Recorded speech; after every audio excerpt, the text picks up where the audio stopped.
ನಮಸ್ಕಾರ. IPL kick ವಿಶೇಷ ಕಾರ್ಯಕ್ರಮಕ್ಕೆ ಸ್ವಾಗತ. ನಾನು ಸಿಂಚನಾ. BCCI ಒಂದು ಮಹತ್ವದ ನಿರ್ಧಾರವನ್ನು ಕೈಗೊಂಡಿದೆ. ಮೇ 23ನೇ ತಾರೀಕು ಬೆಂಗಳೂರಿನಲ್ಲಿ ನಡೆಯಬೇಕಾಗಿದ್ದಂತಹ RCB ವರ್ಸಸ್ ಸನ್ರೈಸರ್ಸ್ ಹೈದರಾಬಾದ್ ನಡುವಿನ ಮ್ಯಾಚ್ ಅನ್ನು ಲಖನೌಗೆ ಶಿಫ್ಟ್ ಮಾಡಲಾಗಿದೆ ಮಳೆಯ ಕಾರಣದಿಂದಾಗಿ. ಇದರ ಬೆನ್ನಲ್ಲೇ ಈ ಚಿನ್ನಸ್ವಾಮಿಯಲ್ಲಿ ಈ ಸೀಸನ್ನಲ್ಲಿ ಯಾವುದೇ ಪಂದ್ಯಗಳು ಇನ್ನು ಮುಂದೆ ಇರೋದಿಲ್ಲ. ಈ ಬಗ್ಗೆ ಸಾಕಷ್ಟು ಮಾತಾಡೋಣ. ಇದರ ಜೊತೆಗೆ ನಿನ್ನೆ ನಡೆದಂತಹ ಮ್ಯಾಚಸ್ ಹಾಗೆ ಇವತ್ತು ನಡೀತಾ ಇರುವಂತಹ ಮ್ಯಾಚ್ಗಳ ಬಗ್ಗೆ ಕೂಡ ಮಾತಾಡೋಣ. ಮೊದಲಿಗೆ ನಮ್ಮ ಸ್ಟುಡಿಯೋಗೆ ಬಂದಿರುವಂತಹ ಗೆಸ್ಟ್ಗಳನ್ನ ವೆಲ್ಕಮ್ ಮಾಡಿಬಿಡೋಣ. ಕ್ರೀಡಾ ವರದಿಗಾರರಾಗಿರುವಂತಹ ಪ್ರೇಮ್ ಅವರು ನಮ್ಮ ಜೊತೆ ಇದ್ದಾರೆ. Hello sir, welcome to the show. Thank you. ಜೊತೆಗೆ ಕ್ರೀಡಾಭಿಮಾನಿಯಾಗಿರುವಂತಹ ಮಂಜುನಾಥ್ ಅವರು ಕೂಡ ಜಾಯ್ನ್ ಆಗಿದ್ದಾರೆ. Hello sir, welcome to the show. ಜೊತೆಗೆ ಕ್ರೀಡಾ ವರದಿಗಾರರಾಗಿರುವಂತಹ ಮಲ್ಲಿಕಾರ್ಜುನ್ ಪಾಟೀಲ್ ಅವರು ಕೂಡ ನಮ್ಮನ್ನ ಜಾಯ್ನ್ ಆಗಿದ್ದಾರೆ. Hello sir, welcome to the show. Yes, Prem sir, ನಿಮ್ಮಿಂದ ಶುರು ಮಾಡೋದಾದ್ರೆ, ಸೊ BCCI ಒಂದು ಅಪ್ಡೇಟ್ ಅನ್ನ ನೀಡಿದೆ. ಸೊ ನೆಕ್ಸ್ಟ್ ಮ್ಯಾಚ್ ಚಿನ್ನಸ್ವಾಮಿಯಲ್ಲಿ ಇರೋದಿಲ್ಲ ಮಳೆಯ ಕಾರಣದಿಂದಾಗಿ. ಸೊ ಏನು ಹೇಳ್ತೀರಾ ಇದ್ರ ಬಗ್ಗೆ? ಮೇಡಮ್, ನಮಗೆ ಈ ನಿರಾಸೆಗಳ ಸುರಿಮಳೆ ಒಂದಲ್ಲ ಒಂದು ರೀತಿಲಿ ಕೊಡಲೇಬೇಕು, ಅದು ಫಿಕ್ಸ್. ಅದು RCB ಅಭಿಮಾನಿಗಳಿಗೆ ಈ ಥರದ್ದು ಒಂದು ಟ್ವಿಸ್ಟ್ ಯಾವಾಗೂ ಇರುತ್ತೆ. ಬಟ್ ಈ ಸಾರಿ ನಾವು ಈ ಕಡೆ ಬೇಜಾರು ಮಾಡಿಕೊಂಡ್ರು ಇನ್ನೊಂದು ಕಡೆ ಖುಷಿ ಪಡಬೇಕು. ಯಾಕೆಂದರೆ ನಮಗೆ ಮೊದಲೆರಡು ಸ್ಥಾನದಲ್ಲಿ ನಾವು ಉಳ್ಕೋಬೇಕು ಅಂತ ಹೇಳಿದರೆ ಮ್ಯಾಚ್ ನಡಿಲೇಬೇಕು ಮೇಡಮ್. ಇವತ್ತಿನ ಬೆಂಗಳೂರು ಹವಾಮಾನ ಇರ್ಬೋದು, ಕರ್ನಾಟಕದ ಹವಾಮಾನ ಇಲಾಖೆ ವರದಿ ನೋಡಿದರೆ ಇನ್ನಷ್ಟು ಮಳೆ ಹೆಚ್ಚಾಗತ್ತೆ ಬಿಟ್ಟರೆ ಕಡಿಮೆ ಆಗೋ ಚಾನ್ಸೇ ಇಲ್ಲ ನಿಮಗೆ. ಹಾಗಾಗಿ ಈ ನಿರ್ಧಾರ ನನ್ನ ಪ್ರಕಾರ ಸ್ವಾಗತಾರ್ಹ. ಇನ್ನೊಂದು ಕಡೆಗೆ ಒಟ್ಟು ಈ ನಿರ್ಧಾರದಿಂದ ಬೇಜಾರಾಗಿದೆ ಏನಂದರೆ, ಅಭಿಮಾನಿಗಳು ವಿರಾಟ್ ಕೊಹ್ಲಿಗೆ ನಮ್ಮ RCB ತವರು ನೆಲದಲ್ಲಿ ಒಂದು ಒಳ್ಳೆ ಅವರ ಏನು ಟೆಸ್ಟ್ಗೆ ರಿಟೈರ್ಮೆಂಟ್ ಕೊಟ್ಟಿದ್ದಾರೆ, ಅದಕ್ಕೊಂದು ಒಳ್ಳೆ ಟ್ರಿಬ್ಯೂಟ್ ಕೊಡಬೇಕು ಅಂತ ಕಾಯ್ತಾ ಇದ್ರು. ಆ ಥರದ ಅಭಿಮಾನಿ ಬಳಗಕ್ಕೆ ಒಂದಿಷ್ಟು ಬೇಜಾರು ಅನ್ನೋದನ್ನು ಹೊರತುಪಡಿಸಿದ್ರೆ ಈ ನಿರ್ಧಾರ RCBಯ ಕಪ್ಪೆತ್ತಲಿಕ್ಕೆ ನೋಡೋದಾದ್ರೆ ಒಳ್ಳೇದು ಮೇಡಮ್. ಯಾಕಂತ ಹೇಳಿದ್ರೆ ನಾವು ನೆಕ್ಸ್ಟ್ ಪಂದ್ಯದಲ್ಲಿ ಭರ್ಜರಿಯಾಗಿ ಗೆಲ್ಲೋಕೆ ಎಲ್ಲ ಫಾರ್ಮಲ್ಲಿ ಇರೋ ಆಟಗಾರನ ಇದ್ದಾರೆ. ಯಾಕಂದ್ರೆ ಬೇರೆ ಬೇರೆ ತಂಡಗಳಿಗೆ ಹೊಡ್ತಾ ಆಗಿದೆ, ಒಳ್ಳೊಳ್ಳೆ ಪ್ಲೇಯರ್ಸ್ ಹೋಗಿದ್ದಾರೆ.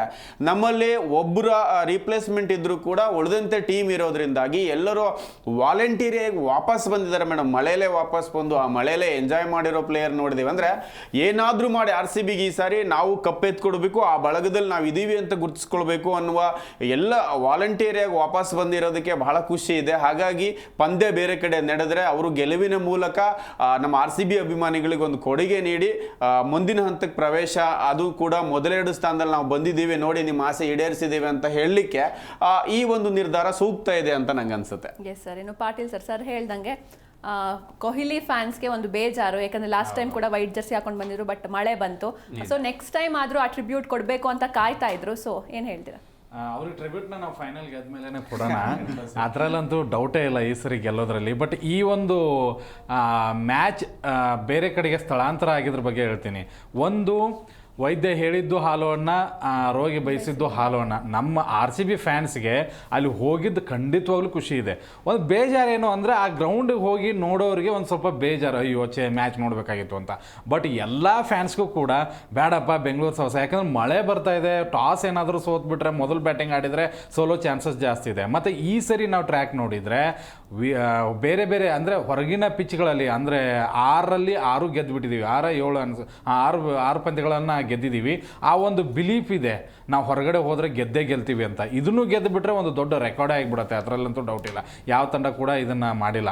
ಲಕ್ನೋ ಪಿಚ್ ಹೇಗೆ ಅಂತಂದರೆ ಬ್ಯಾಟಿಂಗ್ ಫ್ರೆಂಡ್ಲಿ ಪಿಚ್ ಇದೆ. ಮೊನ್ನೆ ನಾವು ಮ್ಯಾಚ್ನ ನೋಡಿದಾಗಲೂ ಕೂಡ ಬಿಗ್ ರನ್ಗಳು ಬರ್ತವೆ. ನಮ್ಮ ಬ್ಯಾಟಿಂಗ್ ಸ್ಟ್ರೆಂತನ್ನು ನೋಡಿದರೆ ಖಂಡಿತವಾಗ್ಲೂ ಬಿಗ್ ಸ್ಕೋರ್ ಬರೋದ್ರಲ್ಲಂತೂ ಡೌಟೇ ಇಲ್ಲ. ಬಾಲಿಂಗು ಕೂಡ ಅಷ್ಟೇ ಅದ್ಭುತವಾಗಿರೋದ್ರಿಂದ ಈ ಒಂದು ಸ್ಥಳಾಂತರ ಖಂಡಿತವಾಗ್ಲೂ RCB ಅಭಿಮಾನಿಗಳಿಗೆ 5% ಜನರಿಗೆ ಬೇಜಾರಾಗಿದ್ರು ಕೂಡ 95% ಮಾತ್ರ ನೆಟ್ಟಿಸ್ಬಿಟ್ಟಿದ್ರು. ಒಳ್ಳೇದಾಯಿತು, ಇಲ್ಲಂತೂ ಬೇಡವೇ ಬೇಡ. ಯಾಕೆಂದರೆ ಪಿಚ್ಚಿಗೆ ಮಳೆನೂ ಬರ್ತಾ ಇತ್ತು, ಅದ್ರ ಜೊತೆಗೆ ನಮ್ಗೆ ಸ್ವಲ್ಪ ಲಕ್ ಇಲ್ಲವೇ ಇಲ್ಲ ಅಂತಲ್ಲ, 2 ಮ್ಯಾಚ್ ಗೆದ್ದಿದ್ವಿ, ಒಂದು ಸ್ವಲ್ಪ ಲಕ್ಕು ಕಡಿಮೆ ಇತ್ತು, ಹೊರಗಡೆ ಲಕ್ ಜಾಸ್ತಿ ಇದೆ, ಅಲ್ಲಿ ಒಂದು ಸ್ವಲ್ಪ ಗೆಲ್ಲುವಂಥ ಚಾನ್ಸಸ್ಸು. ಬಟ್ ಈ ಸರಿ RCB ಗೆಲುವಿನ ಚಾನ್ಸಸ್ ಅಂತ ನೋಡಿದರೆ ಖಂಡಿತವಾಗ್ಲೂ ಹೈಯಲ್ಲೇ ಇದೆ. ಎಲ್ಲರೂ ಕೂಡ ತಂಡ ಈಗ ನೋಡಿ, ಈಗ ಇವತ್ತಿನ ಪಂದ್ಯಕ್ಕೆ ಬಂದರೆ DC, ಮುಂಬೈ ಇವನ್ನೆಲ್ಲ ಲೆಕ್ಕಾಚಾರ ಹಾಕ್ತಾ ಇದ್ರೆ RCB ಫ್ಯಾನ್ಸ್ ಮಾತ್ರ ನಾವು ನಂಬರ್ 1ಅಲ್ಲಿ ಇರ್ತೀವ, ನಂಬರ್ 2ಅಲ್ಲಿ ಇರ್ತೀವ, ನೆಕ್ಸ್ಟ್ ಮ್ಯಾಚ್ ಗೆದ್ರೆ ಹೇಗೆ, ಪ್ರತಿ ಸರಿ ಕ್ಯಾಲ್ಕುಲೇಟರ್ ಹಿಡ್ಕೋತಾ ಇರಲಿಲ್ಲ. ಬಟ್ ಈಗ ಒಂದು ಸ್ವಲ್ಪ ಕ್ಯಾಲ್ಕುಲೇಷನ್ನ ಮಾಡ್ತಾ ಇದ್ದೀವಿ. ಹೇಗೆ ಅಂತಂದರೆ ಪ್ಲೇ ಆಫ್ಗಲ್ಲ, ನಂಬರ್ 1 ನಂಬರ್ 2ಗೆ ಆ ಒಂದು ಕ್ಯೂರಿಯಾಸಿಟಿ ಅಂತೂ ಎಲ್ರಿಗೂ ಇದೆ. ಕೊಹ್ಲಿಗೆ ನೀವು ಹೇಳ್ದಂಗೆ ಟ್ರಿಬ್ಯೂಟ್ ಕೊಡಲೇಬೇಕು. ಅದನ್ನು ಫೈನಲ್ ಗೆದ್ದು ಕೊಟ್ಟರೆ ಹೆಂಗಿರುತ್ತೆ ಅಲ್ವಾ? ಈ ಒಂದು ಮ್ಯಾಚ್ಗಿಂತನೂ ಆ ಒಂದು ಪೊಸಿಷನ್ನಲ್ಲಿದ್ದಾಗ, ಆ ಕಪ್ನ ಹಿಡ್ಕೊಂಡಾಗ ನಿಜವಾಗ್ಲೂ ಆ ಖುಷಿಗಿಂತ ದೊಡ್ಡ ಖುಷಿ ಕೊಹ್ಲಿಗೂ ಇಲ್ಲ. ಕೊಹ್ಲಿಗೇನು ಗೊತ್ತಾ, ಈ ಒಂದು ಫ್ಯಾನ್ಸ್ಗೋಸ್ಕರ ಕಪ್ ಗೆಲ್ಲಿಸ್ಕೊಡ್ಬೇಕು ಅನ್ನೋದು ಅವ್ರದ್ದು. ಫ್ಯಾನ್ಸ್ದೇನು ಕೊಹ್ಲಿಗೋಸ್ಕರ ಕಪ್ ಗೆದ್ದು ಕೊಡಬೇಕು ಅಂತ ಇವ್ರದ್ದು ಒಟ್ಟು ಆ ಒಂದು ಕಾಂಪಿಟೇಷನ್ ನಡುವೆ ಆ ಕಪ್ ಬಂದರೆ ಖಂಡಿತವಾಗ್ಲೂ ಹುಡುಗಿಯರು ಗೆದ್ದಿದ್ದು ನಾವು ಗೆದ್ದಿದ್ದು ಎಲ್ಲ ಮಿಕ್ಸ್ ಆಗಿ ಲಾಲಿಪಾಪ್ ಅಂತ ಕಾಡಿಸುವಂಥ ಎಲ್ಲ ಮಕ್ಕಳಿಗೂ ಒಂದು ಅವ್ರಿಗೂ ಒಂದು ದೊಡ್ಡ ಟ್ರಿಬ್ಯೂಟ್, ಅವ್ರಿಗೂ ವಿದಾಯ ಅಲ್ವಾ, ನಿಮಗೂ ಒಂದು ವಿದಾಯ ಹೇಳಿದ್ದೀವಿ ಅಂತ ಹೇಳೋದಕ್ಕೆ ಇದಾಗುತ್ತೆ. ಬಟ್ ಕ್ಯೂರಿಯಾಸಿಟಿ ಇದೆ, ಒಳ್ಳೆ ಡಿಸಿಷನ್ನು. ಯಾಕೆಂದರೆ ಇಂತಹ ಮ್ಯಾಚ್ಗಳು ಇಡೀ ಪ್ಲೇ ಆಫ್ನ ಡಿಸೈಡ್ ಮಾಡ್ತವೆ. ಕ್ಯಾನ್ಸಲ್ ಆದರೆ ಎಲ್ಲ ಫ್ಯಾನ್ಸ್ಗೂ ಬೇಜಾರು, ನಮಗೂ ಕೂಡ ನೋಡಪ್ಪ ಒಂದು ಅಂಕದಿಂದ ನಾವು 1ನೇ ಸ್ಥಾನ 2ನೇ ಸ್ಥಾನ ತಪ್ಪಿಸ್ಕೊಂಡಿವಿ ಅಂತ ಬೇಜಾರಿರುತ್ತೆ. ಮ್ಯಾಚ್ ಆದರೆ ರಿಸಲ್ಟ್ ಏನಾದರೂ ಬರಲಿ, ಸೋಲ್ಲಿ ಗೆಲ್ಲಿ, ಅದಕ್ಕೆ ಒಂದು ನಾವು ಅರಗಿಸ್ಕೊಳ್ತೀವಿ. ಆದರೆ ಮಳೆ ಬಂದು ರದ್ದಾದರೆ ಅದನ್ನು ಖಂಡಿತವಾಗ್ಲೂ ದೊಡ್ಡ ಬೇಜಾರಂತೂ ಆಗ್ತೀವಿ. ಅದಕ್ಕೆ ಮ್ಯಾಚ್ ಶಿಫ್ಟ್ ಆಗಿದ್ದು ಖಂಡಿತವಾಗ್ಲೂ ನನಗೆ ಖುಷಿ ಇದೆ. Yes sir. ಇನ್ನು ಮಂಜುನಾಥ್ ಅವರೇ, ನಮಗೆ ಹೋಮ್ ಗ್ರೌಂಡ್ಗಿಂತ ಬೇರೆ ಗ್ರೌಂಡೇ ಲಕ್ಕಿ RCB ತಂಡಕ್ಕೆ. ಸೊ ಇದ್ರನ್ನ ಮುಂದಿಟ್ಕೊಂಡು ನೋಡೋದಾದರೆ ಈ ಡಿಸಿಷನ್ ಹೇಗಿದೆ ಅಂತ? Good madam. ಯಾಕೆಂದರೆ ಸರ್ ಇಬ್ಬರು ಹೇಳ್ದಂಗೆ ನಮಗೆ ಗೆಲುವು ಮುಖ್ಯ. ನಾವು ಟಾಪಲ್ಲಿ ಕೂರೋದು ವೆರಿ ಇಂಪಾರ್ಟೆಂಟ್. ಯಾಕಂದರೆ ಅವೇ ಹೋಮ್ ಗ್ರೌಂಡ್ಗಿಂತ ಅವೇ ಗೇಮಲ್ಲೇ ನಮ್ಮದು ಲಕ್ ಚೆನ್ನಾಗಿದೆ, ಫಾರ್ಮ್ ಚೆನ್ನಾಗಿದೆ. ತುಂಬ ಚೆನ್ನಾಗಿ ಆಡಿರೋಂಥ ವ್ಯಕ್ತಿಗಳು ಅವೇ ಗೇಮಲ್ಲೇ ಚೆನ್ನಾಗಿ ಆಡಿದ್ದಾರೆ. ಸೊ ಹೋಮ್ ಗ್ರೌಂಡ್ಗಿಂತ ಅವೇ ಗೇಮಲ್ಲೇ ಚೆನ್ನಾಗಿ ಆಡಿ ನಾವು ಸರ್ ಹೇಳ್ದಂಗೆ ನಾವು ಪ್ರತಿ ಸೀಸನ್ನು ನಾವು ಕ್ಯಾಲ್ಕುಲೇಟರ್ ಲೆಕ್ಕ ಹಾಕಿದ್ವಿ. ಈ ಮ್ಯಾಚ್ ಗೆದ್ದರೆ ಈ ಮ್ಯಾಚ್ ಸೋತ್ರೆ ನಾವು ಕ್ವಾಲಿಫೈ ಆಗ್ತೀವಿ. ತುಂಬ ಕ್ಯಾಲ್ಕುಲೇಷನ್ ಮಾಡಿ ಮಾಡಿ ಮಾಡಿ ಮಾಡಿ ನಾವೇನು ಮಾಡಿದ್ವಿ, ಈ 17ನೇ ಸೀಸನ್ ಮುಗಿಸ್ಬಿಟ್ಟಿದ್ವಿ. ಈ 18ನೇ ಸೀಸನ್ನು ಕ್ಯಾಲ್ಕುಲೇಟರ್ ಅವಶ್ಯಕತೆ ಏನಕ್ಕಿದೆ ಅಂದರೆ ಟಾಪ್ 1ನ ಟಾಪ್ 2ನ ನಾವು ಒಂದೇ ಸಲ ಡೈರೆಕ್ಟ್ ನಾವು ಸುಸ್ತಾಗ್ಬಿಟ್ಟಿದ್ದೀವಿ. ನಾವು ಆಲ್ರೆಡಿ ಈಗ ನಾವೇನು ಫಸ್ಟ್ ಈಗ ಕ್ವಾಲಿಫೈ ಒಂದು ಟಾಪ್ 2 ಅಲ್ಲಿ ಏನಾದರೂ ಉಳ್ಕೊಂಡು ಏನಾದರೂ ಗೆದ್ವಿ ಅಂದರೆ ಡೈರೆಕ್ಟಾಗಿ ಫೈನಲ್ಗೆ ಹೋಗಿ ಸೇಫಾಗಿ ಕೂತ್ಬಿಡ್ತೀವಿ. ನಾವು ಯಾವುದನ್ನು ಟೀಮ್ ಬರಲಪ್ಪ ನಾವು ಧೈರ್ಯವಾಗಿ ಎದುರಿಸ್ತೀವಿ ಅನ್ನೋ ಒಂದು ಕಾನ್ಫಿಡೆಂಟು ಈಗ ಇರೋ ಒಂದು ಎಲ್ಲ ಏನು ಪ್ಲೇಯಿಂಗ್ ಲೆವೆಲ್ ಏನಿದೆಯೋ ಅದು ತೋರಿಸ್ಕೊಟ್ಬಿಟ್ಟಿದೆ ನಮ್ಮ RCBಗೆ. ಅಭಿಮಾನಿಗಳು ಹೆಂಗೆ ಅಂತಂದರೆ ನೀವು ಹೇಳ್ದಂಗೆ ಹೋಮ್ ಗ್ರೌಂಡಲ್ಲಿ ಒಳ್ಳೆಯ ಒಂದು ಟ್ರಿಬ್ಯೂಟ್ ಕೊಡಬೇಕಾಗಿತ್ತು. ನೋಡಿ, ಟ್ರಿಬ್ಯೂಟ್ ಅಂತ ಬಂದಾಗ ಪ್ರಕೃತಿನೂ ಅದಕ್ಕೊಂದು ಸಾಥ್ ಕೊಟ್ಟಿದೆ, ಅಭಿಮಾನಿಗಳು ಸಾಥ್ ಕೊಟ್ಟಿದ್ದಾರೆ, ವಿರಾಟ್ ಕೊಹ್ಲಿ ಅವರು ಸಹ ಸಾಥ್ ಕೊಟ್ಟಿದ್ದಾರೆ. ಟೋಟಲಾಗಿ ಹೇಳಬೇಕು ಅಂದರೆ ಅವರಿಗೆ every time every one player ಆಗಲಿ ಎವ್ರಿ ಒನ್ ಅಭಿಮಾನಿ ಆಗಲಿ ಯಾವಾಗಲೂ ಟ್ರಿಬ್ಯೂಟ್ ಕೊಡ್ತಾನೆ ಇರ್ತಾರೆ. ಡೇ ಬೈ ಡೇ ಲೆಜೆಂಡ್ಗಳಿಂದ ಇರ್ಬೋದು, ನಮ್ಮಂಥ ಸಾಮಾನ್ಯ ಅಭಿಮಾನಿಗಳಿಂದ ಇರ್ಬೋದು, ಆಟಗಾರರಿಂದ ಇರ್ಬೋದು, ಎಲ್ಲರೂ ನೋಡಿ ತುಂಬ ಪ್ಲೇಯರ್ಗಳು ನಾನು ನೋಡ್ತಾ ಇರ್ತೀನಿ ಇನ್ಸ್ಟಾಗ್ರಾಮಲ್ಲಾಗಲಿ ಸೋಷಿಯಲ್ ಮೀಡಿಯಾ ಆಗಲಿ. ತುಂಬ ಜನ ನಾನು ನೋಡ್ದಂಗೆ ಸಿರಾಜ್ ಆಗಿರ್ಬೋದು, ದಯಾಳ್ ಆಗಿರ್ಬೋದು, ಸ್ವಸ್ತಿಕ್ ಚಕ ಯಾರಾದರೂ ಆಗಿರ್ಬೋದು. ಸೊ ಅವ್ರನ್ನ ಎಷ್ಟು ಚೆನ್ನಾಗಿ ಅವ್ರನ್ನ ದೇವ್ರ ಥರ ಆಗಲಿ, ಸೊ ಒಂಥರ ಗಾಡ್ ಫಾದರ್ ಥರ ಆಗಲಿ ಒಂಥರ ಫಾಲೋ ಮಾಡ್ತಾರೆ ಅಂತಂದರೆ ಸೊ ಅದಕ್ಕಿಂತ ಟ್ರಿಬ್ಯೂಟ್ ಏನೂ ಇಲ್ಲ ಮೇಡಮ್. ಏಕೆಂದರೆ ನಮ್ಮಂಥ ನೋಡಿ 18ನೇ ವರ್ಷ ಒಬ್ಬ ಅಪ್ರತಿಮ ಒಬ್ಬ ಕನ್ನಡಿಗ ಅಂತಲೇ ಹೇಳ್ಬೋದು, ಮನೆ ಮಗ ದತ್ತು ಪುತ್ರ ಅಂತಲೂ ಹೇಳ್ಬೋದು. ಅಷ್ಟು ಚೆನ್ನಾಗಿ ನಮ್ಮ RCB ಬಿಟ್ಟು ಹೋಗ್ತಾ ಇಲ್ಲ. ಯಾಕೆಂದರೆ ಅಲ್ಲಿ ಅಭಿಮಾನಿ ಫಾಲೋಯಿಂಗ್ ಹಂಗಿದೆ. ಅಭಿಮಾನಿಗಳಿಗೋಸ್ಕರ ನಾನು ಆಡ್ತೀನಿ, ಅಭಿಮಾನಿಗಳಿಗೋಸ್ಕರ ನಾನು ಕಪ್ ಗೆದ್ದು ಕೊಡ್ತೀನಿ. ಹೇಳ್ತಾರೆ ಒಂದೊಂದ್ಸಲಿ ಕಪ್ ಇವನ್ನೆಲ್ಲ ಅಭಿಮಾನಿಗಳು ನೋಡ್ಬಿಟ್ರೆ ನಾನು ಕಪ್ಪೇ ಬೇಡ, ಕಪ್ ಗೆಲ್ಲೋದೇನು ಇಂಪಾರ್ಟೆಂಟ್, ಕಪ್ ಗೆಲ್ಲೋದೇನು ಶೋಕೇಶಲ್ಲಿ ಇಡ್ಬೇಕು ಅಷ್ಟೇ. ಅದು ಬಿಟ್ಟರೆ ಸೊ ಆ ಪ್ರೀತಿ ಸಂಪಾದನೆ ಮಾಡೋದು ಅಷ್ಟು ಸುಲಭವಾದ ಮಾತಲ್ಲ. ಏಕೆಂದರೆ ಕಳೆದ ಸ್ಟಾರ್ಟಿಂಗ್ ಸೀಸನ್ ಸ್ಟಾರ್ಟ್ ಮಾಡಿ ಇಲ್ಲಿವರೆಗೂ ಒಂದೊಳ್ಳೆ ಹೆಸರು ಮಾಡಿರೋಂಥ ವ್ಯಕ್ತಿ, ಲೆಜೆಂಡು, ರನ್ ಮಿಷಿನು, ಏನು ಹೆಸರು ಕೊಟ್ಟರು ಕಮ್ಮಿನೇ ಅವ್ರಿಗೆ. ಸೊ ಅವರಿಗೆ ಸರ್ ಪಾಟೀಲ್ ಸರ್ ಹೇಳ್ದಂಗೆ ನಾವು ಈಗ ಟ್ರಿಬ್ಯೂಟ್ ಕೊಡಲ್ಲ, ನಾವು ಕಪ್ ಗೆದ್ಮೇಲೆ ಟ್ರಿಬ್ಯೂಟ್ ಕೊಡ್ತೀವಿ ಅಂತ ಹೇಳಿದ್ದಾರೆ. ಅದು ಒಂದು ಒಳ್ಳೆ ಮಾತು ಮೇಡಮ್. Yes sir. ಏನು ಪ್ರೇಮ್ ಸರ್, ನೆಕ್ಸ್ಟ್ ನಮ್ಮ RCB ಪ್ಲೇ ಆಫ್ಗೆ ಎಂಟ್ರಿ ಕೊಟ್ಟಿದೆ. ಸೊ ಪ್ಲೇ ಆಫಲ್ಲಿ ನಮ್ಮ RCBಗೆ ಒಂದು ಟಫ್ ಕಾಂಪಿಟೇಷನ್ ಯಾವ ಟೀಮ್ ಕೊಡ್ಬೋದು ಅನ್ಸುತ್ತೆ ನಿಮ್ಮ ಪ್ರಕಾರ? ಮೇಡಮ್, ಪ್ಲೇ ಆಫಲ್ಲಿ ಟಫ್ ಕಾಂಪಿಟೇಷನ್ ಅಂತ ಕಂಪೇರ್ ಮಾಡಿದರೆ ಈಗ ಇವತ್ತಿನ ಮ್ಯಾಚು ಒಂದು ವೇಳೆ ಮುಂಬೈ ಗೆದ್ದರೆ ನಾವು ಮುಂಬೈನೇ ಕನ್ಸಿಡರ್ ಮಾಡ್ಬೋದು. ಯಾಕಂದರೆ ಮುಂಬೈ ಇವತ್ತು ಗೆಲ್ಲಿಲ್ಲ, ಡೆಲ್ಲಿನೇ ಗೆಲ್ತು ಅಂದಾಗ ನಾವು ಇನ್ನೂ ಒಂದು ಮ್ಯಾಚ್ ನೋಡಬೇಕಾಗತ್ತೆ. ಇರೋ ಮ್ಯಾಚ್ಗಳಲ್ಲಿ ಬ್ಯಾಲೆನ್ಸಿಂಗ್ ತುಂಬ ಕಡಿಮೆನೇ ಇದೆ. ನಾವು ಆ ಲೆಕ್ಕಾಚಾರ ಹಾಕಕ್ಕೆ ಹೋದರೆ RCB ತಂಡವನ್ನು ಬ್ಯಾಲೆನ್ಸಿಂಗ್ ಆಗಿ ನೋಡ್ತಾ ಇದ್ದೀವಿ. ಕಳೆದ ಬಾರಿ ಎಲ್ಲ ನೀವು ಹೇಳಿದ ಹಾಗೆಯೇ ನಿನ್ನೆ ಕೂಡ ಮಾತಾಡಿದ್ವಿ ಪಾಟೀಲ್, ನಾವು ಒಂದು ನಿಗದಿತವಾದ ಪ್ಲೇಯಿಂಗ್ 11 ಆಯ್ಕೆ ಮಾಡಿಕೊಂಡು ಅದು ಸೋಲ್ಲಿ ಗೆಲ್ಲಿ ಕೊನೆಯವರೆಗೂ ಅದನ್ನೇ ಆಡಿಸ್ಕೊಂಡು ಬರ್ತಾ ಇದ್ವಿ ಹಿಂದೆ. ಬಟ್ ಈ ಬಾರಿ ಹಾಗಲ್ಲ, ಬತ್ತಳಿಕೆಯಲ್ಲಿ ಏನೇ ಬಿಟ್ಟರು ಒಂದೊಂದು ಬ್ರಹ್ಮಾಸ್ತ್ರನೇ ಬಿಟ್ಟಂಗೆ ಆಗ್ತಾ ಇದೆ. ಜೊತೆಗೆ ಯಾರನ್ನೇ ನೀವು ಆಡಿಸಿ, ಸುಯೇಶ್ ಶರ್ಮಾ ಆದಿಯಾಗಿ ಕೂಡ ಏನೇ ಎಕ್ಸ್ಪೀರಿಯನ್ಸ್ ಇಲ್ಲ ಅಂತ ಹೇಳಿದ್ರು ಇಲ್ಲಿ ಬಂದ ಮೇಲೆ ಅನುಭವಿ ಬೌಲರ್ಕಿಂತ ತುಂಬ ಚೆನ್ನಾಗಿ ಮಾಡ್ತಾ ಇದ್ದಾರೆ. ಇನ್ನು ಪಾಂಡ್ಯ ಕೆರಿಯರ್ ಮುಗ್ದು ಹೋಗಿತ್ತು ಅಂತಲೂ ಕೆಲವರು ಮಾತಾಡ್ತಾ ಇದ್ರು, ಮೂಲೆ ಗುಂಪಾಗ್ತಾರೆ, IPL ಮಾತ್ರ ಸೀಮಿತ ಅಂತ. RCBಗೆ ಬಂದ ಮೇಲೆ ವರ್ಚಸ್ಸು ಚೇಂಜ್ ಆಗುತ್ತೆ, ಮತ್ತೆ ಅಂತಾರಾಷ್ಟ್ರೀಯ ಪಂದ್ಯಗಳನ್ನು ಕೂಡ ಆಡ್ಬೋದು ಅವರು. ಆ ಮಟ್ಟಿನ ಆಲ್ರೌಂಡರ್ ಪ್ರದರ್ಶನವನ್ನು ತೋರಿಸ್ತಾರೆ. ಕೇವಲ ಬಾಲ್ ಮಾತ್ರ ಅಲ್ಲ, ತಂಡ ಸಂದಿಗ್ಧಕ್ಕೆ ಸಿಕ್ಕಾಗ ಬ್ಯಾಟಿಂಗ್ ಹಿಂಗೆ ಮಾಡಬೇಕು ಅಂತ ಗೊತ್ತಿದೆ. ಇನ್ನು ಓಪನಿಂಗ್ ವಿಭಾಗ ತಗೊಂಡ್ರೆ ಕೊಹ್ಲಿ ಕಂಟಿನ್ಯೂಟಿಯಾಗಿ ಒಂದು ಕಡೆ ನಿಂತ್ಕೊಂಡಿದ್ರೆ, ಸಾಲ್ಟ್ 30 ಬಾಲ್ ಆಡಿದ್ರು ಕೂಡ ಆಲ್ರೆಡಿ 150 ರನ್ ಟೋಟಲ್ ಓಪನಿಂಗಲ್ಲಿ ಬಂದಿರುತ್ತೆ. ಅಂತಹ ದೊಡ್ಡ ಬ್ಯಾಟಿಂಗ್ ಮಾಡ್ತಾರೆ. ಅದ್ರ ಬದಲಿ ನಾವು ಬೇರೆ ಬದಲಿ ಪ್ಲೇಯರ್ ಆಡಿಸಿದ್ರು ಹಾಗೆ ಆಗುತ್ತೆ. ಇನ್ನು ಬೌಲಿಂಗ್ ಅಂತ ಬಂದಾಗ ಒಂದು ಸ್ವಲ್ಪ ಎಲ್ಲೋ ಒಂದೊಂದು ಮ್ಯಾಚ್ಗಳಲ್ಲಿ ದುಬಾರಿ ಆಗಿದ್ರು ಕೂಡ ಭುವಿ ಇರಬಹುದು, ನಮಗೆ ಹೆಜಲ್ವುಡ್ ಇಂಪಾರ್ಟೆಂಟ್ ಮ್ಯಾಚಲ್ಲಿ ಆಡ್ತಾರೆ ಅನ್ನೋ ನಿರೀಕ್ಷೆ ಇದೆ. ಇನ್ನು ಅವ್ರ ದಿನ ಡಿಕ್ಲೇರ್ ಮಾಡಿಲ್ಲ.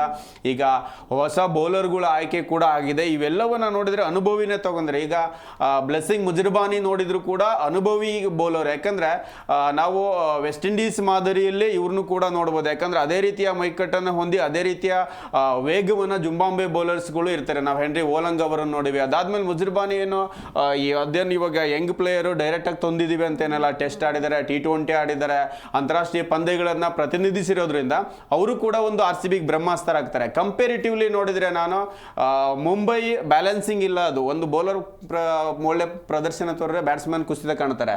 ನನಗನ್ಸುತ್ತೆ ಗುಜರಾತ್ RCB ಏನು ಹೊರತುಪಡಿಸಿದ್ರೆ ಗುಜರಾತ್ ಪಕ್ವವಾಗಿದೆ ಮೇಡಮ್ ಟೀಮ್. RCB ಹೇಗಿದೆಯೋ ಹಾಗೇನೆ ಗುಜರಾತ್ ಇದೆ. ಗುಜರಾತ್ ಓಪನರ್ ಸ್ಟ್ಯಾಂಡ್ಸ್ ಇದ್ದಾರೆ, ಕಂಟಿನ್ಯೂ ಆಗಿ 3 ಜನ ಆಡ್ಕೊಂಡ್ ಬರ್ತಾರೆ. ಮಿಡ್ಲ್ ಆರ್ಡರ್ ಅಂತ ಬಂದಾಗ ಮತ್ತೆ ಅಲ್ಲೂ ಕೂಡ ಇಂಪ್ಯಾಕ್ಟ್ ಪ್ಲೇಯರ್ ರುದ್ರಫೋರ್ಡ್ ಇರ್ಬೋದು, ಈ ಥರದ ಆಟಗಾರರು ಹೇಗಿದ್ದಾರೋ ಅಲ್ಲೂ ಕೂಡ ಅಷ್ಟೇ ಒಳ್ಳೆಯ ಆಟಗಾರರಿದ್ದಾರೆ. ನೋಡಿ, ನಮಗೆ ತೆವಾಟಿಯಾಗಿ ಬ್ಯಾಟಿಂಗೇ ಸಿಗ್ತಾ ಇಲ್ಲ, ಶಾರುಖ್ ಖಾನಿಗೆ ಬ್ಯಾಟಿಂಗ್ ಸಿಗ್ತಾ ಇಲ್ಲ ಪಾಟೀಲ್. ಇದು ಅದ್ಭುತ ಪ್ಲೇಯರ್ಸ್ ಇದ್ದಾರೆ. ಇನ್ನು ಸ್ಪಿನ್ ಅಂತ ಬಂದಾಗೂ ಕೂಡ ಅಷ್ಟೇ ನಮಗೆ ರಶೀದ್ ಖಾನ್ ಸಿಗ್ತಾರೆ. ರಶೀದ್ ಖಾನ್ಕಿಂತ ಸಾಯಿ ಸುದರ್ಶನ್ ಬ್ಯಾಟಿಂಗ್ ಹೆಂಗೆ ಮಾಡ್ತಾರೆ ಹಾಗೇನೆ ಸಾಯಿ ಕಿಶೋರ್ ಬೌಲಿಂಗ್ ಅದ್ಭುತವಾಗಿ ಮಾಡ್ತಿದ್ದಾರೆ. ಹಾಗೆ ಕಂಪ್ಲೀಟ್ ನೋಡಿ, ನಮಗೆ RCB ಇಂದ ಹೋಗಿದ್ದು ಬತ್ತಳಿಕೆಯಲ್ಲಿ ಇರೋ ಪ್ಲೇಯರ್ಸ್ ಇದ್ದಾರೆ. ಕನ್ನಡಿಗರು ಒಳ್ಳೆ ಬೌಲಿಂಗ್ ಮಾಡಿ ಆಲ್ರೆಡಿ ಹೈಯೆಸ್ಟ್ ವಿಕೆಟ್ ಟೇಕರ್ ಆಗಿದ್ದಾರೆ. ಹಾಗಾಗಿ ಕಂಪೇರಿಟಿವ್ಲಿ ನನಗೆ ಬೇರೆ ಯಾವ ಟೀಮ್ಕಿನ್ನ ಗುಜರಾತ್ RCB ಭಾಳ ಟಕ್ಕರ್ ಇರೋ ಟೀಮ್ ಇದ್ದಾವೆ. ಇವೆರಡು ಈ ಬಾರಿ ಬಲಿಷ್ಠ. ನನಗೆ ಮುಂಬೈ ಏನು ಬಲಿಷ್ಠ ಅಲ್ಲ ಅನ್ಸುತ್ತೆ, ಯಾಕಂದ್ರೆ ಅವ್ರು ಯಾವಾಗ ಬೇಕಾದ್ರೂ ಕುಸಿತ ಕಾಣ್ಬೋದು. ಹಾಗಾಗಿ ಗುಜರಾತ್ ನನಗೆ ಟಕ್ಕರ್ ನೀಡುತ್ತೆ ಅಂತ ಅಂದ್ಕೊಳ್ತೇನೆ.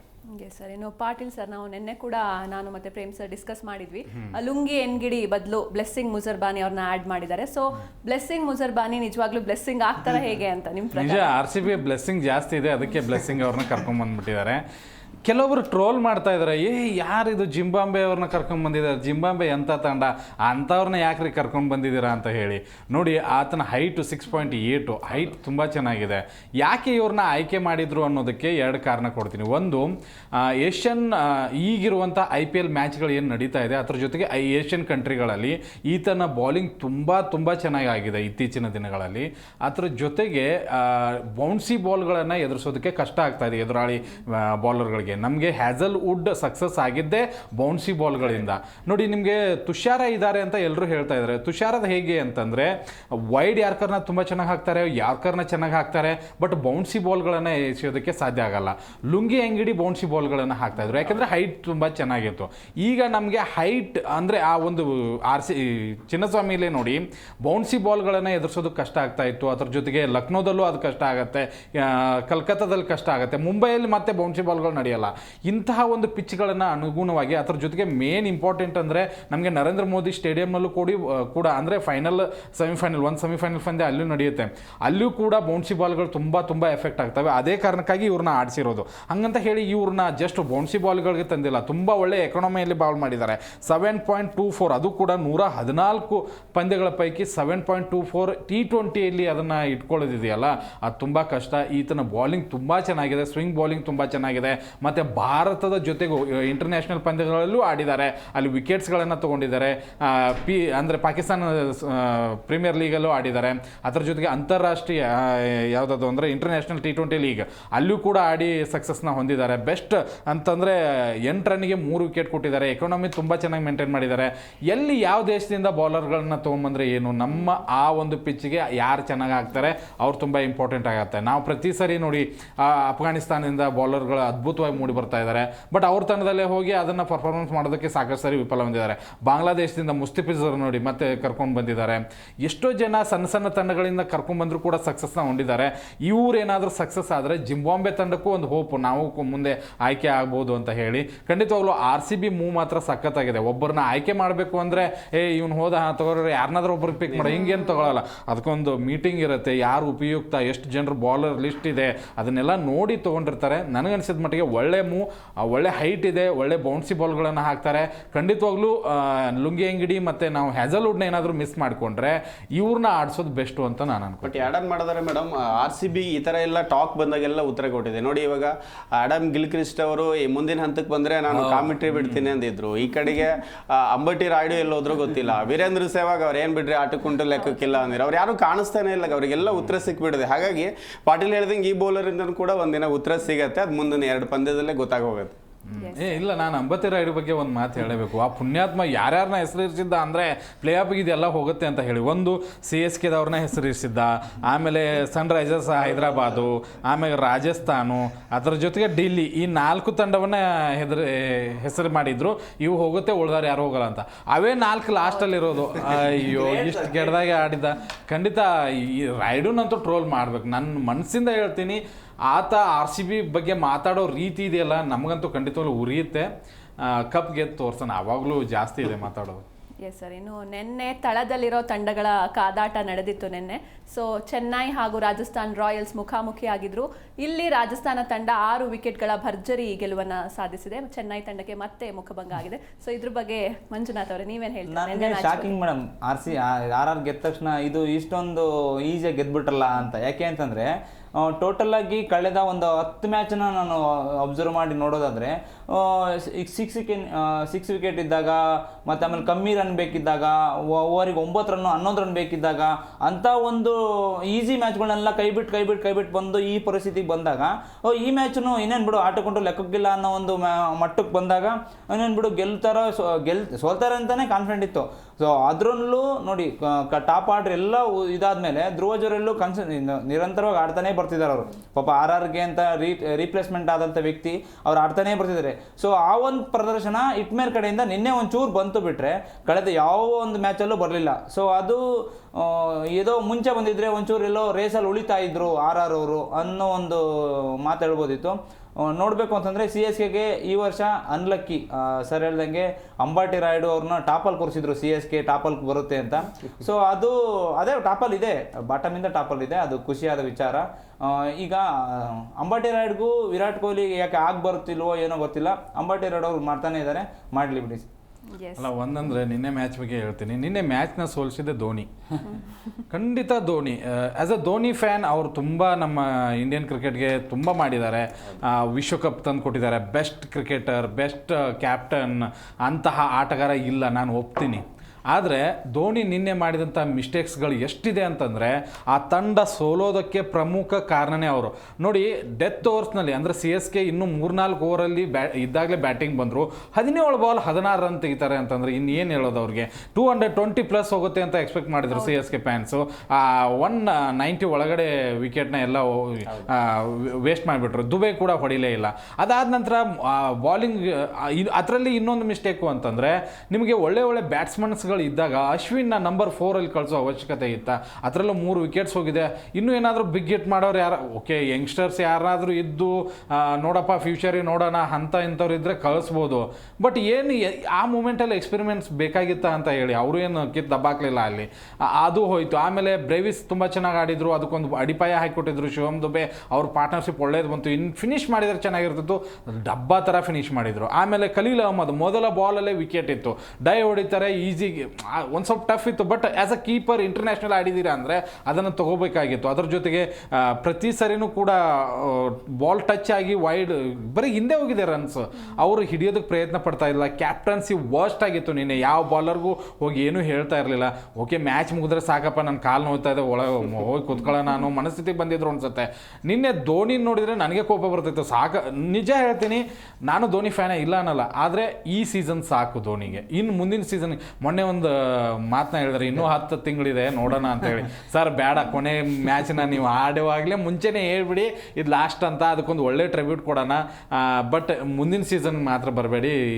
ಧೋನಿ ಆ್ಯಸ್ ಎ ಫಿನಿಷರ್ ಒಳ್ಳೆಯವರು, ಆದರೆ ತಂಡವನ್ನೇ ಫಿನಿಶ್ ಮಾಡ್ತಾ ಇರುವಾಗ ಬೇಜಾರಾಗುತ್ತೆ. ತಂಡನ ಫಿನಿಶ್ ಮಾಡಬೇಡಿ, ನಿಮಗೆ ಒಂದು ಒಳ್ಳೆ ಬೀಳ್ಕೊಡುಗೆ ಬೇಕು ಅಂತ ನಾನು ಅನ್ಕೋತೀನಿ. ಬೇಡ ಇನ್ಮೇಲೆ ಧೋನಿ. ಪಾಟೀಲ್, ನೀವೇನಂಗೆ ಹೇಳ್ತಾ ಇದ್ದೀರಾ, ಒಂದು ಸಂಸ್ಥೆ ಇಲ್ಲೊಂದು ಸರ್ವೆಯನ್ನು ಮಾಡಿದೆ. ಅದರಲ್ಲಿ 78% ಜನ ಧೋನಿ ಇನ್ನೊಂದು ಸೀಸನ್ ಆಡಲಿ ಅಂತ ಹೇಳಿದರೆ ಕಪ್ ಎತ್ತಬೇಕು. ಯಾವ ತಂಡ ಅಂದರೆ ಹೊಸಬರು ಕಪ್ ಎತ್ತಬೇಕು. ಅದರಲ್ಲಿ RCBಗೆ ಹೆಚ್ಚಿನ ಬಹುಮತ ನೀಡಿದೆ. ಇನ್ನೊಂದು ಕಡೆ ನೋಡಿದ್ರೆ ನೀವು ಹೇಳಿದಂಗೆ ಧೋನಿ ಇನ್ನೊಂದು ಸೀಸನ್ ಆಡಲಿ ಅಂತ. ಯಾಕೆ ಗೊತ್ತಾ, ಈ ಇನ್ನೊಂದ್ಸರಿ ಅವರು ಕ್ಯಾಪ್ಟನ್ ಆಗಲಿ, ಇನ್ನೇಮು ಕೆಳಗಡೆನೆ ಬರಲಿ, ಅವರು ನಾವು ಯಾರಾದರೂ ಕಪ್ ಎತ್ತೋಣ ಅಂತ ಹಿಂಗಿರ್ಬೇಕು.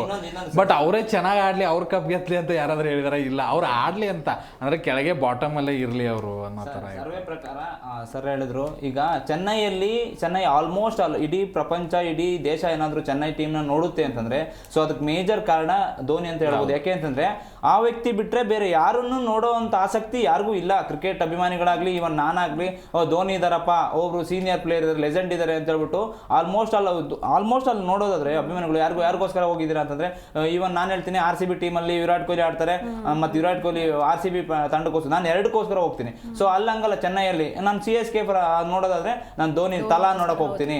ನೋಡಿ ಆಲ್ಮೋಸ್ಟ್ ಅವ್ರು ಬಂದಾಗಲೇ ಜಾಸ್ತಿ ಸೌಂಡ್ ಬರೋದು, ಅವರು ಏನಾದ್ರು 6 ಹೊಡೆದಾಗಲೇ ಜಾಸ್ತಿ ಸೌಂಡ್ ಬರೋದು, ಫಿನಿಶಿಂಗ್ ಮಾಡಿದೆ ಅಂತಂದ್ರು ಅದ್ದೂರಿಯಾಗಿ. ಅದಕ್ಕೆಲ್ಲ ನಮ್ಗೆ ಏನ್ ಪ್ರಾಬ್ಲಮ್ ಇಲ್ಲ. ಹಂಗಂದಿದ್ರೆ ಸಚಿನ್ ಅವ್ರಕ್ಕಿಂತ ದೊಡ್ಡ ಹೆಸರಿದೆ, ಮುಂಬೈಲಿ ಅವ್ರನ್ನ ಈಗಲೂ ಆಡಿಸ್ಬೋದು. ಬಟ್ ಏನ್ ಗೊತ್ತಾ, ವಯಸ್ಸಾದ್ಮೇಲೆ ರಿಟೈರ್ಡ್ ಕೊಡಿ ಅನ್ನೋದು ನಂದು ಹೊಸಬರಿಗೆ ಅವಕಾಶ. ಈ ಬಗ್ಗೆ ಈ ಬಗ್ಗೆ ಇನ್ನಷ್ಟು ಮಾತಾಡೋಣ. ಇನ್ನು ಇವತ್ತು ನಡೀತಾ ಇರುವಂತಹ ಮ್ಯಾಚ್ ಡೆಲ್ಲಿ ಕ್ಯಾಪಿಟಲ್ಸ್ ಹಾಗೂ ಮುಂಬೈ ಇಂಡಿಯನ್ಸ್ ಮುಖಾಮುಖಿ ಆಗ್ತಿದ್ದಾರೆ. ಈ ಬಗ್ಗೆ ಇನ್ನಷ್ಟು ಇವತ್ತು ಡೆಲ್ಲಿ ಕ್ಯಾಪಿಟಲ್ಸ್ ಹಾಗೂ ಮುಂಬೈ ಇಂಡಿಯನ್ಸ್ ಮುಖಾಮುಖಿ ಆಗ್ತಿದ್ದಾರೆ. ಪ್ಲೇ ಆಫ್ ದೃಷ್ಟಿಯಿಂದ ಎರಡೂ ತಂಡಗಳಿಗೂ ಕೂಡ ಈ ಮ್ಯಾಚ್ ತುಂಬಾನೇ ಇಂಪಾರ್ಟೆಂಟ್. ಇದ್ರ ಬಗ್ಗೆ ಮಾತಾಡೋಣ. ಸೊ ಪ್ರೇಮ್ ಸರ್, ಇವತ್ತಿನ ಮ್ಯಾಚ್ ಬಗ್ಗೆ ಮಾತಾಡೋದಾದ್ರೆ ಎರಡೂ ತಂಡಗಳಿಗೂ ಕೂಡ ತುಂಬಾ ಇಂಪಾರ್ಟೆಂಟ್ ಮ್ಯಾಚ್ ಇವತ್ತು. ಸೊ ಜೊತೆಗೆ ಮುಂಬೈಯಲ್ಲೂ ಕೂಡ ತುಂಬಾ ಜನ ರೀಪ್ಲೇಸ್ ಆಗಿದ್ದಾರೆ. ಸೊ ಇದ್ರ ಬಗ್ಗೆ ಹೇಳೋದಾದ್ರೆ ಮೇಡಮ್, ಮುಂಬೈನ ಈಗ ಅದು ಸತತವಾಗಿ ಸೋಲ್ತು ನಂತರ ಸತತವಾಗಿ ಗೆಲ್ತಾ ಬರ್ತಾ ಇದೆ. ಅವರ ಹಿಸ್ಟ್ರಿಗಳನ್ನು ನಾವು ನೋಡ್ತಾ ಹೋದ್ರು ಅಷ್ಟೇ, ಕಂಟಿನ್ಯೂಸ್ ಆಗಿ ಅವರು ಗೆದ್ಕೊಂಬಂದು ಕಪ್ಪೆತ್ತಿರೋ ಇತಿಹಾಸ ಕೂಡ ಇದೆ. ಬಟ್ ಈಗ ಈ ವಾತಾವರಣ ಬೇರೆ ಏನಿದ್ರು ಹಳೆದೆಲ್ಲ ನೋಡಿದಾಗ ಅದೇ ಥರನೇ ಫಾರ್ಮು, ಮತ್ತು ಜೊತೆಗೆ ಅದ್ಭುತವಾಗಿ ಎಲ್ಲರೂ ಕೂಡ ಫಾರ್ಮಿಗೆ ಬಂದಿದ್ದಾರೆ. ಬೌಲರ್ಸ್ ಇರ್ಬೋದು, ಬ್ಯಾಟ್ಸ್ಮನ್ ಇರ್ಬೋದು. 1-2 ವಿಕೆಟ್ ತೆಗ್ದಿವಪ್ಪ, ಅದಾದಮೇಲೆ ನಾವು ಆರಾಮಾಗಿ ಇನ್ನೂ ಉಳಿದವ್ರನ್ನ ಕಟ್ಟಾಕ್ಬೋದು ಅಂತ ಏನಾದರೂ ಎದುರಾಳಿ ಬೌಲರ್ ನಿರೀಕ್ಷೆ ಇಟ್ಕೊಂಡಿದ್ರೆ, ಅದರಲ್ಲೂ ಕೂಡ ಡೆಲ್ಲಿಯ ಮೊನ್ನೆಯ ಬೌಲಿಂಗ್ ನೋಡಿದ್ರೆ ಗುಜರಾತ್ ನೋಲಾಸಲ್ಲಿ ಹೊಡೆದಿದ್ದಾರೆ. ಆ ಬೌಲಿಂಗ್ ಪ್ರದರ್ಶನ ಮಾಡಿದ್ರೆ ಇವತ್ತು ದೇವರಾಣೆ ಮುಂಬೈನ ಕಟ್ಟಾಕ್ಲಿಕ್ಕೆ ಆಗಲ್ಲ, ಅಂತ ದೊಡ್ಡ ಬ್ಯಾಟಿಂಗ್ ಲೈನ್ ಅಪ್ ಇದೆ. ಜೊತೆಗೆ ಮುಂಬೈಗೆ ಇನ್ಫಾರ್ಮ್ ಬ್ಯಾಟ್ಸ್ಮನ್ ಕೂಡ ಇವಾಗ ಇಲ್ಲ ಮೇಡಮ್. ಯಾಕಂತ ಹೇಳಿದ್ರೆ ವಿಲ್ ಜಾಕ್ಸ್ ಆಲ್ರೌಂಡರ್ ಪ್ರದರ್ಶನ ತೋರ್ತಾ ಇದ್ರು. ಒಂದು ಸಂಕಷ್ಟ ಇದೆ ಅಂದಾಗ ಬೌಲಿಂಗ್ ಮಾಡಿ ವಿಕೆಟ್ ತೆಗಿತಾ ಇದ್ರು, ಅವರಿಲ್ಲ. ನಂತರ ನಮಗೆ ಓಪನಿಂಗ್ ಬರ್ತಾ ಇದ್ರಂತ ರಿಕ್ಲೆಂಟನ್ ಇಲ್ಲ, ದಕ್ಷಿಣ ಆಫ್ರಿಕಾದ ರಾಬಿನ್ ರಿಕ್ಲೆಂಟನ್ ಹೋಗಿದ್ದಾರೆ. ಹಾಗೇನೆ ಬಾಷ್ ಇದ್ರು, ಅವ್ರು ಇಲ್ಲದೆ ಹೋದ್ರು ನಡೀತಿತ್ತು. ಬಟ್ ರಿಕ್ಲೆಂಟನ್ ಮಾತ್ರ ಒಳ್ಳೆಯ ಓಪನಿಂಗ್ ಒದಗಿಸ್ತಾ ಇದ್ರು. ಒಂದು ವೇಳೆ ರೋಹಿತ್ ಶರ್ಮಾ ಆಡಿಲ್ಲ ಅಂದ್ರೆ ಅವರಂತೂ ಕಂಟಿನ್ಯೂ ಆಗಿ ಆಡ್ತಾ ಇದ್ರು. ಬಟ್ ಅದಕ್ಕೆ ಸ್ಫೋಟಕ ಬ್ಯಾಟ್ಸ್ಮನ್ ತಗೊಂಡ್ಬಂದಿದ್ದಾರೆ. ಇಂಗ್ಲೆಂಡಿನ ಜಾನಿ ಬೇಸ್ಟೋ ಬಂದಿದ್ದಾರೆ. 5.25 ಕೋಟಿ ಕೊಟ್ಟು ಜಾನಿ ಬೇಸ್ಟೋ ಅವರನ್ನ ಓಪನಿಂಗ್ ಆಡಿಸ್ಲಿಕ್ಕೆ ತಗೊಂಡಿದ್ದಾರೆ. ನಂತರ ರಿಚರ್ಡ್ ಗ್ಲಿಸನ್ ತಗೊಂಡಿದ್ದಾರೆ. ನಂತರ ಶ್ರೀಲಂಕಾದ ಚರಿತಾ ಅಸಲಂಕ ಅವ್ರನ್ನ ತಗೊಂಡಿದೆ. ಈ 3 ಜನರಲ್ಲಿ ಮೇ ಬಿ ನನಗನ್ಸುತ್ತೆ ಜಾನಿ ಬೇಸ್ಟೋ ಅವರನ್ನ ಆಡಿಸ್ಬೋದೇನೋ. ಯಾಕಂತ ಹೇಳಿದ್ರೆ ಓಪನಿಂಗ್ ಮಾತ್ರ ಅವ್ರದ್ದು ಖಾಲಿ ಇರುವಂಥ ಸ್ಲಾಟು, ಬೇರೆ ಕಡೆ ಎಲ್ಲ ಕೂಡ ಇನ್ಫಾರ್ಮ್ ಬ್ಯಾಟ್ಸ್ಮನ್ ಇದ್ದಾರೆ. ಇನ್ನು ಕಂಪ್ಯಾರಿಟಿವ್ಲಿ ಡೆಲ್ಲಿಗೆ ನೋಡೋದಾದ್ರೆ ಮೇ ಬಿ ಇವತ್ತಿನ ಪಂದ್ಯವನ್ನು ಕೈ ಚೆಲ್ಲಿದ್ರೆ ಪಾಟೀಲ್ ಬಹುತೇಕ ಅವರ ಮುಂದಿನ ಆಸೆ ಎಲ್ಲ ಕೈಗೆ ಗೂಡಲ್ಲ. ಮೇ ಬಿ ನೆಕ್ಸ್ಟ್ 1-2ನೇ ಸ್ಥಾನದ ಪೈಪೋಟಿ ಆರಂಭ ಆಗುತ್ತೆ. 4ನೇ ಸ್ಥಾನಕ್ಕೆ ಮುಂಬೈ ಕ್ವಾಲಿಫೈ ಆಗುತ್ತೆ. ಮುಂಬೈನ ಈಗಿನ ಫಾರ್ಮ್ ನೋಡಿದ್ರೆ ನನ್ನ ಪ್ರಕಾರ ಇವತ್ತು ಮುಂಬೈನ ಕಟ್ಟಿ ಹಾಕೋದು ಅಷ್ಟು ಸುಲಭ ಇಲ್ಲ. ಒಂದು ವೇಳೆ ಮಳೆ ಬರೋ ಸಾಧ್ಯತೆ ಹೆಚ್ಚಿರೋದ್ರಿಂದ ಟಾಸ್ ಕೂಡ ಇಲ್ಲಿ ನನ್ನ ಪ್ರಕಾರ ನಿರ್ಣಾಯಕ ಪಾತ್ರ ವಹಿಸುತ್ತೆ ಅನ್ಸುತ್ತೆ. ಇನ್ನು ಪಾಟೀಲ್ ಸರ್, ಇವತ್ತು ಆಲ್ರೆಡಿ ಪ್ಲೇ ಆಫ್ಗೆ 3 ತಂಡಗಳು ಹೋಗಾಗಿದೆ, GT, RCB ಹಾಗೂ ಪಂಜಾಬ್. ಸೊ 4ನೇ ಸ್ಥಾನಕ್ಕೆ ಇವತ್ತು ಒಂದು ದೊಡ್ಡ ಪೈಪೋಟಿ ನಡೀತಾ ಇರುವಂತದ್ದು. ಸೊ ಇವತ್ತಿನ ಮ್ಯಾಚ್ ಬಗ್ಗೆ ನೋಡಿ, ಕ್ರೂಷಿಯಲ್ ಆಗಿ ಹೇಳೋದಾದ್ರೆ ನೋಡಿ, ಇವತ್ತಿನ ಪಂದ್ಯವನ್ನ DC ಗೆದ್ರೆ ಎರಡೂ ತಂಡಕ್ಕೂ ಇನ್ನೂ ಜೀವಂತವಾಗಿರುತ್ತೆ. ಮುಂಬೈ ಗೆದ್ಬಿಟ್ರೆ DC ಔಟು, ಮುಂಬೈ ಫಿಕ್ಸ್ ಆಗುತ್ತೆ. ಹೇಗೆ DC ಗೆದ್ರು ಜೀವಂತ ಅಂತಂದ್ರೆ ಇನ್ನು ಮತ್ತೊಂದೊಂದು ಮ್ಯಾಚ್ ಉಳಿಯುತ್ತೆ. ಅಲ್ಲಿ ಏನಾದರೂ DC ಸೋತ್ಬಿಟ್ರೆ ರನ್ ರೇಟ್ ಕಡಿಮೆ ಇರುತ್ತೆ. ಮುಂಬೈ ಗೆದ್ಬಿಟ್ರೆ ಅವರು ಡೈರೆಕ್ಟಾಗಿ ಹೋಗ್ತಾರೆ. ಮುಂಬೈ 2-2ಗೆ ಸೋತ್ಬಿಟ್ರೆ DC ಅವರು ಈಸಿ ಹೋಗ್ತಾರೆ. ಇದು ಈಗ ಮ್ಯಾಥಮೆಟಿಕ್ಲಿ ಇರುವಂಥದ್ದು. ಒಂದೇ ಒಂದು ಪ್ಲೇಸ್ಗೆ 2 ತಂಡ ಪೈಪೋಟಿ ನಡೆಸ್ತಾ ಇದ್ದಾವೆ. ಪ್ರೇಮ್ ಹೇಳ್ದಂಗೆ ಮುಂಬೈ ತುಂಬಾನೇ ಸ್ಟ್ರಾಂಗ್ ಆಗಿ ಕಾಣಿಸ್ತಾ ಇದೆ DCಗೆ ಹೋಲಿಸ್ಕೊಂಡ್ರೆ. ಆರಂಭದ 4 ಪಂದ್ಯಗಳನ್ನು ಗೆದ್ದು ಈ ಸರಿ ಪ್ಲೇ ಆಫ್ ಹಾದಿಗೆ ನಾವು ಈಸಿಯಾಗಿ ಬರ್ತೀವಿ ಅಂತ ಹೇಳಿ ಮುನ್ನುಗ್ತಾ ಇದ್ರು DC. ಅವರ ತಂಡದಲ್ಲಿರುವಂಥ ವೈಫಲ್ಯಗಳೇ ಅವರನ್ನ ತುಳಿದು ಕೊಂದು ಹಾಕಿಬಿಡ್ತು. ಒಂದು ಆಸ್ ಎ ನಾಯಕನಾಗಿ ಅಕ್ಷರ್ ಪಟೇಲ್ ವೈಫಲ್ಯ ಹೊಂದಿರೋದು, ಮತ್ತೆ ಒಂದು 2 ಬ್ಯಾಟ್ಸ್ಮನ್ಗಳನ್ನ ಬಿಟ್ಟರೆ ಯಾರೂ ಕೂಡ ಆಡ್ತಾ ಇಲ್ಲ. ಒಂದು ಪೊರೆಲ್ ಆಡಬೇಕು, ಇಲ್ಲಾಂದ್ರೆ ರಾಹುಲ್ ಆಡಬೇಕು, ಭಾಳ ಅಂದರೆ ಸ್ಟಬ್ಸ್ ಆಡಬೇಕು. ಈ 3 ಜನ, ಅದರಲ್ಲೂ ಪೊರೆಲ್ ಒಂದು 20, 30, 40 ಇಷ್ಟು ಭಾಳ ಅಂದರೆ 40 ರನ್ನು, ಅದಾದ್ಮೇಲೆ ನಂಗೆ ಆಡೋಕ್ಕಾಗಲ್ಲಪ್ಪ, ಸುಸ್ತಾಗತ್ತೆ ಅನ್ನೋ ಥರ ಬ್ಯಾಟಿಂಗ್ ಮಾಡ್ತಾರೆ. ಇನ್ನು KL ರಾಹುಲ್ ಒಬ್ಬರನ್ನೇ ನಂಬ್ಕೊಂಡು ಎಷ್ಟು ಅಂತ ಈ ತಂಡ ಇದನ್ನು ಮಾಡೋದಕ್ಕಾಗ್ತದೆ. ಒಂದು ಕಡೆಗೆ ಕರುಣ್ ನಾಯರ್ ಬಂದರು, ಒಂದು ಮ್ಯಾಚಲ್ಲಿ ಆಡಿದ್ರು, ವಾಪಸ್ ಅದು ಫೇಲ್ ಆಯಿತು. ಈ ಒಂದು ಸೀಸನ್ನಲ್ಲೇ ಓಪನಿಂಗ್ ಸ್ಲಾಟನ್ನ 7-8 ಸರಿ ಬದಲು ಮಾಡಿದಂತಹ ತಂಡ ಇದು. ಇಂತಹ ಪೊಸಿಷನ್ನಲ್ಲಿ ಇದ್ದಾಗ ಖಂಡಿತವಾಗ್ಲೂ ಆ ತಂಡ ಸಕ್ಸಸ್ ಹೊಂದುತ್ತೆ ಅಂತ ನಾನು ಅನ್ಕೊಳ್ಳಲ್ಲ. ಮುಂಬೈ ಇನ್ನೊಂದು ಕಡೆ ನೋಡಿರೋ ತುಂಬ ಬಲಾಢ್ಯವಾಗಿ ಕಾಣಿಸ್ತಾ ಇದೆ. ಒಂದು ಕಡೆ ಜಿಂಕೆ, ಒಂದು ಕಡೆ ಹುಲಿ ಥರನ ನಿಲ್ಲಿಸಿದಂಗೆ ಆಗ್ಬಿಟ್ಟಿದೆ. ಇದು ಈಸಿಯಾಗಿ ಜಿಂಕೆ ಸೋಲುತ್ತೆ ಬಿಡಪ್ಪ ಅನ್ನೋ ಥರನೇ ಮನಸ್ಥಿತಿ ಇಲ್ಲಿದೆ. ಪಾಟೀಲ್ ವೃತ್ತ ಹಾಕೋವರೆಗೂ ಬಹಳ ಚೆನ್ನಾಗಿ ಹೋಗ್ತಾ ಇತ್ತು. ಯಾವ ವೃತ್ತ ಎಫೆಕ್ಟ್ ಅನ್ಸುತ್ತೆ ಸರ್. ಮತ್ತು ಇನ್ನೊಂದು ಅಂದರೆ ಫಸ್ಟು ಏನು ಮುಂಬೈ ಸೋಲ್ತಾನೆ ಇತ್ತಲ್ಲ, ಸ್ಟಾರ್ಟ್ ಮಾಡಿದ್ದೆ ಇವ್ರ ಜೊತೆಗೆ, ಇವ್ರ ಜೊತೆ ಏನು ವಿನ್ ಆದ್ರು ಅದಾದ ನಂತರ ಅವ್ರು ಸೋತೇ ಇಲ್ಲ. ಈಗ ಇವರೇ ಸ್ಟಾಪ್ ಮಾಡ್ತಾರಾ ಅಥವಾ ಇನ್ನೂ ಅವರಿಗೆ ಅನುಕೂಲ ಮಾಡಿಕೊಡ್ತಾರ ಗೊತ್ತಿಲ್ಲ. ಬಟ್ ಮುಂಬೈ ತಂಡದಲ್ಲಿ ತುಂಬ ಸ್ಟ್ರಾಂಗ್ ಆಗಿದೆ ಬ್ಯಾಟಿಂಗ್ ಲೈನಪ್. ಒಂದು ರಿಕಲ್ಟನ್ ಇಲ್ಲದೆ ಇರೋದು ಖಂಡಿತವಾಗ್ಲೂ ಅವ್ರಿಗೆ ಇದಾಗುತ್ತೆ. ಬಟ್ ಬ್ಯಾಸ್ಟ್ರೋ ಬಂದಿದ್ದು ಸಮಾನ ಕಾಣಿಸ್ತಾ ಇದೆ. ಬ್ಯಾಸ್ಟ್ರೋ ಎಂತ ಬ್ಯಾಟ್ಸ್ಮನ್. ರೋಹಿತ್ ಒಳ್ಳೆ ಫಾರ್ಮ್ನಲ್ಲಿ ಇದ್ದಾರೆ, ವಿಲ್ ಜಾಕ್ಸ್ ಇಲ್ಲ ಅಂದರೆ ಅವ್ರ ಸ್ಥಾನವನ್ನು ತುಂಬೋದಕ್ಕೆ ನಮ್ಮ ಸೂರ್ಯ ತುಂಬ ಚೆನ್ನಾಗಿ ಒಳ್ಳೆ ಫಾರ್ಮ್ನಲ್ಲಿ ಇದ್ದಾರೆ, ತಿಲಕ್ ವರ್ಮಾ ಇದ್ದಾರೆ, ಹಾರ್ದಿಕ್ ಪಾಂಡ್ಯ ಒಳ್ಳೆ ಫಿನಿಶಿಂಗ್ ತಂದು ಕೊಡ್ತಾ ಇದ್ದಾರೆ. ನಮನ್ದೀರ್ ನೋಡಿ, ಇಂಥ ಬಲಾಢ್ಯ ಬ್ಯಾಟಿಂಗ್ ಪಡೆಯಲು ಕೂಡ ನಮನ್ದೀರ್ ತಮ್ಮ ಹೆಸರನ್ನು ಉಳಿಸ್ಕೊಂಡಿದ್ದಾರೆ, ಒಳ್ಳೆ ಬ್ಯಾಟಿಂಗ್ನ ಆಡ್ತಾ ಇದ್ದಾರೆ. ಅದರ ಜೊತೆ ದೀಪಕ್ ಚಹರ್ ಕೂಡ ಬ್ಯಾಟಿಂಗ್ನ ಚೆನ್ನಾಗೇ ಮಾಡ್ತಾ ಇದ್ದಾರೆ. ಆಮೇಲೆ ಇಲ್ಲಿ ಬೋಶೋ ಬದಲಾಗಿ ಬೇರೆ ಯಾವ ಆಟಗಾರನ ತಗೋತಾರೆ ಗೊತ್ತಿಲ್ಲ. ನನಗನ್ಸಿದ ಮಟ್ಟಿಗೆ ಬಾಲಿಂಗ್ ಬ್ಯಾಟಿಂಗ್ ಎಲ್ಲದರಲ್ಲೂ ಸ್ಟ್ರಾಂಗ್ ಇದೆ. ನಿಮಗೆ ಬೋಲ್ಟ್ ಅಂತ ಆಟಗಾರ ಮತ್ತು ಬೂಮ್ರಾ ಅಂತ ಆಟಗಾರ ತಂಡದಲ್ಲಿದ್ದಾಗ ಇನ್ನು ಬಾಲಿಂಗ್ ಬಗ್ಗೆ ಹೇಳೋದೇ ಬೇಕಾಗಿಲ್ಲ. ಇವತ್ತು ಖಂಡಿತವಾಗ್ಲೂ ಮಳೆ ಬರಲಿಲ್ಲ ಅಂದರೆ ಮಳೆನೇ ಇವ್ರನ್ನ ಕಾಪಾಡಬೇಕು, ಇಲ್ಲ ಅಂತಂದರೆ ಇವರು ವಾಶ್ ಔಟ್ ನನ್ನ ಪ್ರಕಾರ. ಓಕೆ, ಎಸ್, ಇನ್ನು ಇಷ್ಟೊತ್ತು ನಮ್ಮ ಜೊತೆ ಇದ್ದು ನಮ್ಮ ಡಿಸ್ಕಷನಲ್ಲಿ ಭಾಗಿಯಾಗಿದ್ದಕ್ಕೆ thank you so much. Thank you ma'am. Yes, ಇವತ್ತು ಡೆಲ್ಲಿ ಕ್ಯಾಪಿಟಲ್ಸ್ ಹಾಗೂ ಮುಂಬೈ ಇಂಡಿಯನ್ಸ್ ಮುಖಾಮುಖಿ ಆಗ್ತಿದ್ದಾರೆ. ಪ್ಲೇ ಆಫ್ ಎಂಟ್ರಿಗೆ ಈ ಮ್ಯಾಚ್ ಎರಡೂ ತಂಡಗಳಿಗೂ ಕೂಡ ಬಹಳಾನೇ ಇಂಪಾರ್ಟೆಂಟ್. ಸೊ ಯಾರು ಗೆಲ್ತಾರೆ, ಏನಾಗುತ್ತೆ ಕಾದು ನೋಡಬೇಕಿದೆ. ಸೊ ಇದಾಗಿತ್ತು ಇವತ್ತಿನ ವಿಶೇಷ. ನೋಡ್ತಾ ಇರಿ ಜಿ ಕನ್ನಡ ನ್ಯೂಸ್, ಸತ್ಯವೇ ಸುದ್ದಿಯ ಜೀವಾಳ.